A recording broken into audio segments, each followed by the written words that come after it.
Il existe également une autre approche qui a été développée par l'entrepreneur camerounais, le docteur Claudel Nobissi. Et dans cette approche-là, il dit, si tu veux structurer ton projet, tu vas faire ce qu'on appelle l'équation entrepreneuriale. L'équation entrepreneuriale, c'est une formule qui dit que X égale à Y plus Z. Et dans cette équation-là, cette équation commence par X. Et ce X-là représente quoi? Le problème. Le problème, quel problème tu résous? Quel problème tu comptes résoudre? Peut-être tu veux t'attaquer au problème d'acné.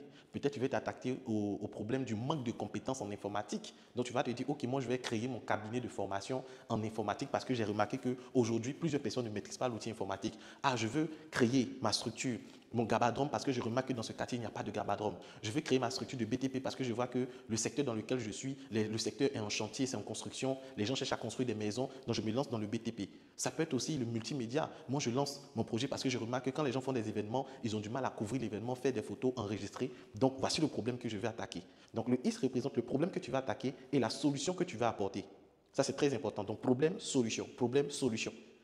La solution est différente d'une réponse. Lorsqu'on dit que la solution est différente d'une réponse, c'est-à-dire quoi? C'est-à-dire que tu peux être dans un endroit où tu veux résoudre le problème de faim. Et pour résoudre le problème de faim, tu dis, ok, moi je vais ouvrir un restaurant où on va faire la pizza. Donc tu veux vendre des pizzas dans un endroit où les gens ont besoin d'un ticket avec poisson thon. Donc si tu ouvres ton restaurant et que tu fais des pizzas, ce n'est pas mauvais. Mais est-ce que ça répond? Est-ce que c'est une solution? Est-ce que c'est ce dont les gens veulent? Parce que si quelqu'un vient te dire j'ai soif, tu lui sers du lait. Le lait, il va le boire, mais quelqu'un qui a soif, il cherche à boire de l'eau. Donc donner du lait à quelqu'un qui a soif, c'est apporter une réponse et non une solution. Et à cet effet-là, par exemple, j'ai regardé une vidéo assez drôle. Le monsieur dit que pose-moi n'importe quel calcul, moi je donne la réponse. Et le monsieur dit, attends, tu es sûr? Il dit, oui, je suis très bon dans les calculs, pose-moi n'importe quelle question, moi je te donne la réponse. Le monsieur dit, ok, 1999 fois 1999 plus 2 plus 3 plus 5.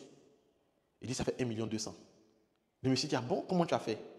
Il prend la machine, il calcule, il voit que ça ne donne pas le résultat en question. Donc, qu'est-ce qui se passe ici? Il lui dit, je t'ai dit que je vais te donner la réponse. Et je ne t'ai pas dit que je vais te donner la solution. Donc, je t'ai bien dit que si tu poses n'importe quel calcul, moi, je te donne la réponse tout de suite.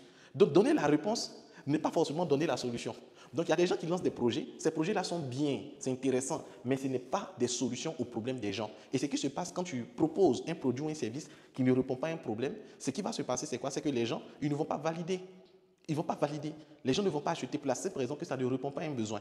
Donc ici, c'est la solution que tu vas développer qui devient ton idée de business, ton idée de projet. Et pour le réaliser, tu as besoin d'une équipe. Et cette équipe-là, tu dois avoir des gens qui sont pluridisciplinaires. C'est-à-dire qu'ils ne sont pas focus seulement pour dire non, moi je maîtrise comment on crée les sites internet. Donc vous tous, vous maîtrisez comment on fait un site internet. Qui va démarcher les marchés, qui va gérer la comptabilité, qui va gérer la ressource humaine, qui va gérer la communication digitale, etc. Donc vous devez avoir une équipe complémentaire et pluridisciplinaire. Chacun doit maîtriser un peu de tout. C'est important quand tu es entrepreneur. Tu dois maîtriser un peu de comptabilité, un peu de gestion des ressources humaines, un peu de fiscalité, un peu de droit. C'est important parce que même le droit, moi je me rappelle parce que moi j'ai fait une filière informatique, quand on nous donnait des cours de droit, il y a certains de mes promotionnaires qui disaient, mais attends, mais pourquoi on vient nous enseigner droit? Non, on fait informatique, on veut apprendre à faire les... Mais c'est quand tu te lances, quand tu as fait site pour quelqu'un, et puis il va te dire, non, ce n'est pas le site que je voulais, il faut rembourser mon argent. Ou tu finis, tu prends la machine, tu es par exemple dans la maintenance informatique, tu prends l'ordinateur de quelqu'un en voulant réparer, la carte mère se grille. Les données de la personne qui sont sur l'ordinateur n'a pas pu récupérer.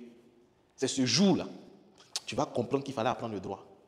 C'est ce jour-là, tu vas comprendre que entreprendre là, tu devais connaître le droit, tu devais connaître le droit, tu devais faire un contrat ou un document qui dit que en cas de réparation de l'appareil, si le document et l'appareil est endommagé, ce n'est pas de ta responsabilité. Tu vas voir que tu devais faire ce petit papier-là pour que les gens signent pour te protéger. Et c'est comme cela qu'on est entrepreneur, il faut être pluridisciplinaire. Donc une fois qu'on a trouvé le problème, on a apporté la solution, on va maintenant chercher quelle est la population cible qui souffre du problème. La population cible ici, c'est les personnes qui rencontrent le problème X. Par exemple, la population cible, si ton projet c'est de donner des cours informatiques, ta population cible, ça peut être tous les nouveaux bacheliers qui n'ont pas de compétences en informatique et qui sont à l'université. Donc tu développes un programme de formation en informatique pour des personnes qui ne maîtrisent pas l'outil informatique et cette cible-là, tu choisis les nouveaux bacheliers qui sont orientés en filière informatique parce que ces derniers ont besoin d'avoir les bases de l'informatique. Et maintenant, une fois que tu as trouvé le problème, personne qui manque de compétences en informatique, précisément la bureautique. Solution, un programme d'accompagnement pratique pour développer des compétences en informatique. Population cible, les nouveaux bacheliers affectés dans des filières et universités où on fait l'informatique. Le Z, c'est comment tu vas toucher ta population cible. OK, pour toucher ma population cible, je vais mettre en place une page Facebook où je vais communiquer. OK, je vais organiser une conférence pour rassembler tous les nouveaux bacheliers afin de leur faire comprendre que lorsque tu es orienté en filière informatique, tu dois avoir des bases en informatique avant même de démarrer ton année. Donc, voici comment avec cette approche-là de X égale à Y plus Z, je peux structurer mon projet.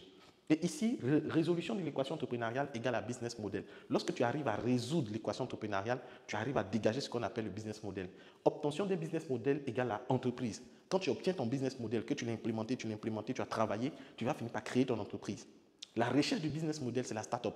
Quand tu es encore une start-up, c'est-à-dire que tu es en train de chercher à implémenter. Jusque-là, on établit une idée, on établit une hypothèse. Il va falloir maintenant communiquer, il va falloir aller rencontrer les nouveaux bacheliers, aller communiquer pour voir les nouveaux bacheliers. Donc ça, c'est très important. Le problème égale à une population cible plus une stratégie, un problème, une population cible plus une stratégie de communication pour toucher cette population cible. Et n'allez pas créer une entreprise tant que vous n'avez pas encore le business model, tant que vous n'avez pas encore établi une bonne stratégie. Il y a des gens qui restent juste sur l'idée et puis vont créer une entreprise. Il y a des gens qui vont créer une entreprise parce qu'on les a dit on va gagner le marché. Mais souvent, ils ne gagnent pas le marché, ils ont créé une entreprise.